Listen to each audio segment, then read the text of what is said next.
अस्सलाम वालेकुम students. Financial accounting में टॉपिक है हमारा first in first out method. आज के लेक्चर में हम इन्वेंट्री कंट्रोल पे बात करेंगे कि अगर आप किसी ऐसी ऑर्गेनाइजेशन का पार्ट हैं या ऐसी ऐसे बिजनेस का पार्ट हैं जहां आप मर्चेंडाइजेस, गुड्स, स्टॉक या इन्वेंट्री को डील कर रहे हो, तो आप इन्वेंट्री कंट्रोल लेजर यानी इन्वेंट्री अकाउंट कैसे प्रिपेयर करेंगे।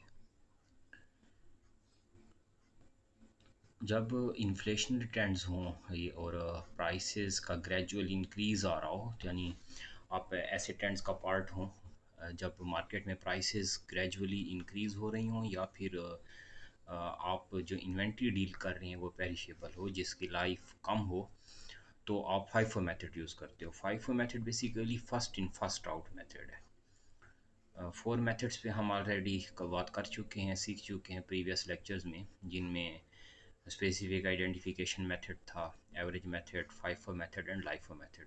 आज दोबारा हम फाइफो मेथड पे क्वेश्चन अटेम्प्ट करते हैं कि फर्स्ट इन फर्स्ट मींस के जो प्रोडक्ट आपने पहले परचेज़ किए थे, हिस्टोरिकल जो ओल्ड प्रोडक्ट्स थे, उनको पहले सेल करेंगे। तो ये पेरिशेबल प्रोडक्ट्स होते हैं, इनकी लाइफ कम होती है, तो इनके लिए आप फाइफो मेथड हमेशा यूज़ करते हैं। चैप्टर 8 से प्रॉब्लम 8.2 मेरे सामने है। A perpetual inventory system is used by Black Hawk Incorporation, and a separate inventory records are maintained for each type of product in the stock. The following transactions shows beginning inventory, purchases and sales of CT300, a cellular telephone, for the month of May. Cellular telephone sets हैं, उनके लिए एक आपने FIFO method use करना होगा। Company है वो cellular telephone prepare manufacture करती हैं और फिर सेल किए जाते हैं, जिसका कोड है CT300। ये आर्टिकल नंबर होते हैं, हर प्रोडक्ट को या स्टॉक या इन्वेंट्री को कोड दे दिए जाते हैं, तो ये है CT300। यहाँ मे फर्स्ट मंथ ऑफ मे है, तो इसीलिए मे फर्स्ट में है कि balance on hand 20 unit, cost 40 each, 800 total cost है। जब मई मंथ स्टार्ट हुआ तो 20 यूनिट्स इन हैंड थे और एक यूनिट की कॉस्ट 40 थी। इस तरह 800 का स्टॉक अवेलेबल है आपके पास। मे 5th मे को सेल करते हो आप 8 यूनिट, सेल प्राइस 60 ईच, 480 के यूनिट सेल किए जाते हैं। May 6 purchase 20 unit, cost 45 each, and May 21st sell 10 units, May 31st sell 15 units. Price बता दी गई है। तो हम जब रिकॉर्डिंग करेंगे तो हम कास्ट पे रिकॉर्डिंग करेंगे, प्राइस पर रिकॉर्ड नहीं करेंगे। इंस्ट्रक्शंस देख लें कि record the beginning inventory, the purchases, the cost of goods sold and the running balance on an inventory subsidiary ledger like one illustrated on page 334। Use first in first out method. आपको कहा गया कि book में page 334 पे जो method है उसी को फॉलो करें और आप एक सब्सिडी लेजर बना दें। इन्वेंट्री कंट्रोल लेजर एक ऐसा लेजर या अकाउंट हो जो परचेजेस भी शो करे, जो गुड्स सेल की गई हैं उनकी कॉस्ट भी शो करे। इसीलिए मैंने आपको कहा हम प्राइस पे रिकॉर्ड नहीं करेंगे, कॉस्ट को रिकॉर्ड करेंगे और बैलेंस भी आपका अकाउंट क्लियर करे। तो हमारे पास एक स्ट्रक्चर है। अब मैं सोल्यूशन की तरफ जा रहा हूँ। सबसे पहले आप कंपनी नेम लिखेंगे। मैंने लिखा है Black Hawk Incorporation, company name. इसके बाद हम इन्वेंट्री कंट्रोल सब्सिडियरी लेजर बनाने जा रहे हैं। मेथड साथ आप दे देंगे, हम फाइफो मेथड यूज़ करेंगे, first in first out method for the month of May. First in first out method क्या क्लियर कर रहे हैं आपको कि जो प्रोडक्ट्स आपने पहले लिए थे ओल्ड एज प्रोडक्ट्स से, उनको पहले सेल किया जाएगा, फिर आप नेक्स्ट प्रोडक्ट्स की तरफ जाएंगे। इसके बाद लाइफो मेथड हम यूज़ करते हैं जो हमारा नेक्स्ट लेक्चर होगा, और लाइफो में हम करते हैं लास्ट इन फर्स्ट आउट। जो आपके पास रिसेंट करंट आइटम होते हैं डेट वाइज, उनको आप पहले सेल करते हो, जो ओल्ड होते हैं उनको बाद में सेल कर किया जाता है। अब देखिए मैंने एक स्ट्रक्चर बनाया है जो आपके पास है। डेट पहले मैं कॉलम रखूँगा, फिर परचेजेस का, cost of goods sold and balance. Date में हमारे पास मंथ ऑफ मे है तो हम मे से स्टार्ट कर लेते हैं। इसी तरह परचेजेस में जाएं तो यूनिट्स। नेक्स्ट हमारे पास होगा पर यूनिट कॉस्ट, एंड इसी तरह आप कर लेंगे total cost. Cost of goods sold में जाएंगे, फर्स्ट कॉलम आपके पास नंबर ऑफ यूनिट्स होगा, सेकंड कॉलम आप कर लेंगे पर यूनिट कॉस्ट, ठीक है, और लास्ट होगा टोटल कॉस्ट। बैलेंस में जाएंगे जिसमें होगा यूनिट्स, पर यूनिट कॉस्ट और लास्ट कर लेंगे आप टोटल कॉस्ट। अब फर्स्ट हम डेट देते हैं जो कि हमारे पास क्वेश्चन में देखें तो मई फर्स्ट, डेट फर्स्ट मैंने लिख ली। इसी तरह डेट फर्स्ट को कहा गया balance on hand 20 unit cost 40 each. Purchases में हमने कुछ नहीं लिखना, सेल में कुछ नहीं लिखना, यानी कॉस्ट ऑफ गुड्स सोल्ड में। बैलेंस में जब मैं आऊँगा तो यूनिट्स आप कहेंगे 20 यूनिट्स अवेलेबल हैं। पर यूनिट कॉस्ट यहाँ कही गई $40 और टोटल कॉस्ट हमारे पास आ जाएगी $800। देखिए मैंने बैलेंस यहाँ अपडेट किया है ना, आप डेट फर्स्ट डेट दे देंगे, परचेजेस नहीं लिखनी, परचेज अवेलेबल नहीं है इस डेट पे, कॉस्ट ऑफ गुड्स सोल्ड भी नहीं है हमारे पास, जस्ट बैलेंस है तो हमने बैलेंस अपडेट कर दिया। अब सेकंड डेट है मई 5, डेट दे देंगे 5 डेट। इसी तरह sell 8 unit, sell price 60 each. आप परचेजेस ब्लैंक छोड़ेंगे, परचेजेस में कुछ नहीं लिखेंगे। अब आगे सेल 8 यूनिट्स, ऑलरेडी हमारे पास कितने यूनिट्स अवेलेबल हैं 20 में से 8 हम सेल कर रहे हैं तो मैंने लिखे 8 unit sell. Clear. 8 unit sell करने के बाद आप अब देखना होगा कि 8 यूनिट हम कौन से सेल कर रहे हैं। हमारे पास ये 20 यूनिट्स अवेलेबल हैं जो हमने फर्स्ट में को बैलेंस था हमारे पास अवेलेबल बैलेंस, इसमें से 8 यूनिट सेल कर रहे हैं। इनमें पर यूनिट वैल्यू जो है वो 40 है, मल्टीप्लाई कर लेंगे और ये हो जाएगा $320। ठीक है, मैं यहाँ फार्मूला भी आपके सामने शो कर देता हूँ। फार्मूला जो होगा हमारे पास टोटल कास्ट का फार्मूला, टोटल कास्ट चाहे परचेजेस हों चाहे कास्ट ऑफ गुड्स हो चाहे बैलेंस हो, total cost is equal to per unit cost multiply with number of units. ठीक है, तो मैंने ये काम किया है, 20 यूनिट मल्टीप्लाई विथ 4800। जब सेल में आया हूँ कॉस्ट ऑफ गुड्स सोल्ड में 8 यूनिट मल्टीप्लाई विथ 40 तो 320 मेरे पास रिजल्ट आ गया। अब बैलेंस अपडेट होगा, जब भी आप सेल करेंगे तो बैलेंस अपडेट होगा। हमारे पास 20 यूनिट थे, 8 हम सेल कर देते हैं, 20 माइनस 8, 20 माइनस 8। ठीक है, तो हमारे पास यूनिट जो हो जाएंगे ये आ गए 12 यूनिट्स हमारे पास रिमेनिंग है। एक यूनिट की वैल्यू जो है वो $40 है, तो $40 लिख लेंगे और टोटल हमारे पास हो जाएगा $480। ठीक है, तो यहाँ ज़रूरी नहीं है आप 20 माइनस 8 लिखें, हम जस्ट वैल्यू भी दे सकते हैं, नंबर ऑफ़ यूनिट्स भी यहाँ शो किए जा सकते हैं। अब हम नेक्स्ट पॉइंट की तरफ जाएंगे जो कि हमारे पास डेट देखें। क्वेश्चन में आपको कहा गया मई 6 परचेज 20 यूनिट्स कॉस्ट 45 ईच। आप कितने यूनिट 6 तारीख को परचेज कर रहे हो 20 यूनिट्स, तो डेट आपके पास हो जाएगी 6।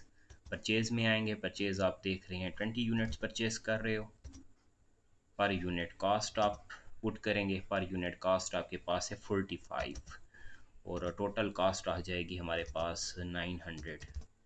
जैसे आप परचेज़ करते हो तो आप बैलेंस अपडेट होगा क्योंकि ऑलरेडी हमारे पास कुछ यूनिट्स पड़े हैं जो कि हैं 12। तो पहले मैं लिखता हूँ कि हमारे पास 12 यूनिट्स हैं, 12 के बाद हमने और परचेज़ किए जो कि इसी डेट पर 20 और बैलेंस अपडेट होगा।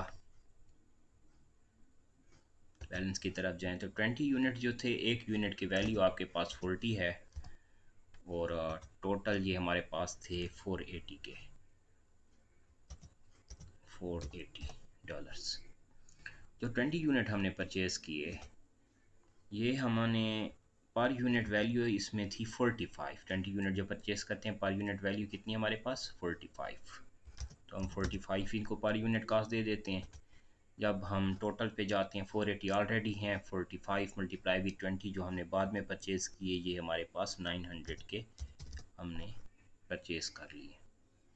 ठीक है, तो बैलेंस अपडेट हो गया। अब हमारे पास 12 यूनिट एक हैं जिन जो पर यूनिट 40 है और 12 यूनिट्स और हैं जो पर यूनिट 45 है।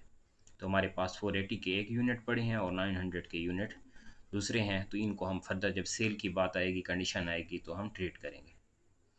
अब हम नेक्स्ट देखते हैं और हमारे पास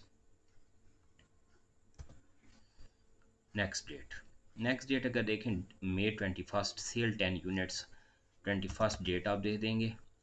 सेल की बात आ रही है तो हम परचेजेस को ब्लैंक छोड़ेंगे, सेल में जाते हैं।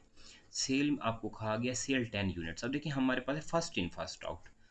हमारे पास दो ऑप्शन हैं, 20 यूनिट्स भी हैं और 12 यूनिट्स भी हैं। तो मेथड को देखना होगा, जब सेल आ जाए, जब गुड्स सेल की जाएंगी तो तब मेथड अप्लाई होगा।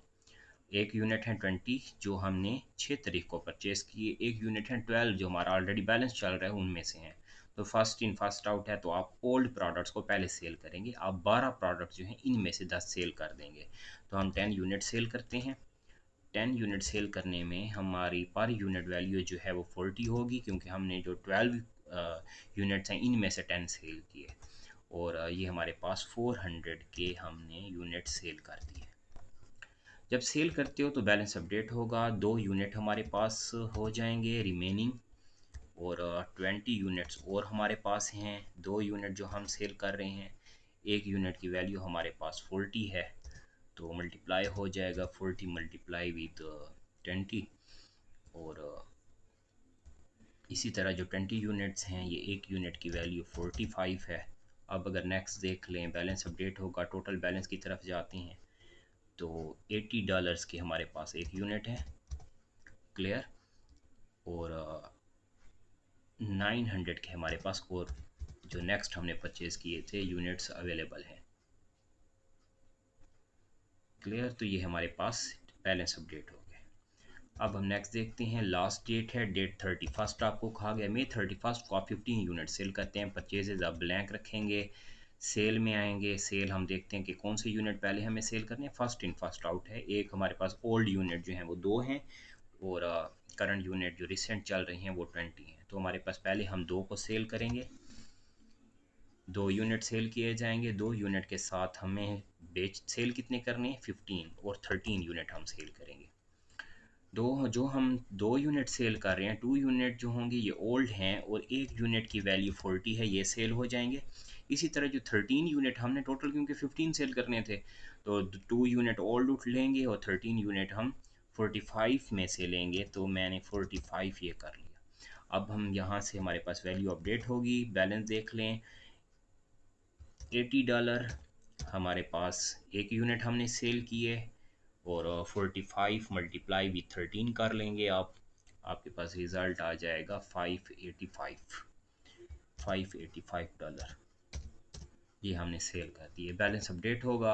हमारे पास 2 यूनिट जो थे ये सेल हो चुके हैं, क्योंकि फाइफो मेथड है, फर्स्ट इन फर्स्ट आउट। जो पहले हमारे पास प्रोडक्ट्स आए तो उनको हमने सेल कर दिया, 2 सेल हो गए। 20 में से 13 सेल की, हमारे पास 7 यूनिट्स रिमेनिंग हैं, जिनमें एक यूनिट की वैल्यू 45 है, $45। और हमारे पास रिज़ल्ट आ जाएगा 45 मल्टीप्लाई विथ 7। तो ये अपडेट हो जाएगा बैलेंस, और ये हो जाएगा 315। अब हमारे पास जो एंडिंग बैलेंस आ रहा है 315 है, और फाइफो मेथड हमने यूज़ किया। इसी तरह अगर आप देखें, आपने एक ऐसा लेजर बना लिया है जो लेजर परचेजेस भी शो कर रहा है, कॉस्ट ऑफ गुड सोल्ड भी शो कर रहा है, और बैलेंस भी शो कर रहा है। आप एंड पे टोटल भी कर सकते हैं। अगर आप टोटल करें तो टोटल के लिए आपको एक और कॉलम चाहिए, जिसमें आप अगर परचेजेस देखें तो इस मंथ में हमने 900 की परचेजेस की। क्लियर। अगर आप सेल में जाएं तो आपने 320 प्लस कर लेंगे, 320 को प्लस करेंगे 400 की, फिर आपने कॉस्ट ऑफ गुड सोल्ड है 80 की, फिर आपके पास पॉकेट में आपके अमाउंट आता है, और 585 का फिर आपके पॉकेट में कोई अमाउंट आया। Cost of good sold 1385। अब हम नेक्स्ट देखते हैं जो कि बैलेंस हमारे पास है, और बैलेंस हमारे पास आ रहा है 315। ये हमारे पास आज का क्वेश्चन था, जिसमें हमने फाइफो मेथड यूज़ किया। फाइफो मेथड नॉर्मली जनरली आप इन्फ्लेशनरी ट्रेंड में यूज़ करते हैं, कि जब इन्फ्लेशन हो, महंगाई हो, प्रोडक्ट की प्राइसेस इंक्रीज़ हो रही हैं, तो आप फाइफो मेथड यूज़ करते हैं। फाइफो मेथड ऐसे ऐसी सिचुएशन में यूज़ किया जाता है जब आप एक अच्छा मार्जिन लेना चाहते हैं, या पेरिशेबल प्रोडक्ट्स हों जिनकी लाइफ कम हो, जो जल्द एक्सपायर हो रहे हों, तो आप फिर फाइफो मेथड यूज़ करते हैं। तो ये हमारे पास था first in first out method. Next class में हम लाइफो मेथड पे बात करेंगे। लाइफो मेथड का स्ट्रक्चर यही होगा, सिर्फ हम जो हमारे पास लास्ट प्रोडक्ट्स होंगे, जो करंट प्रोडक्ट्स होंगे, एंडिंग प्रोडक्ट्स होंगे, उनको हम फर्स्ट सेल करने की कोशिश करेंगे। Thanks for watching. अल्लाह हाफिज़।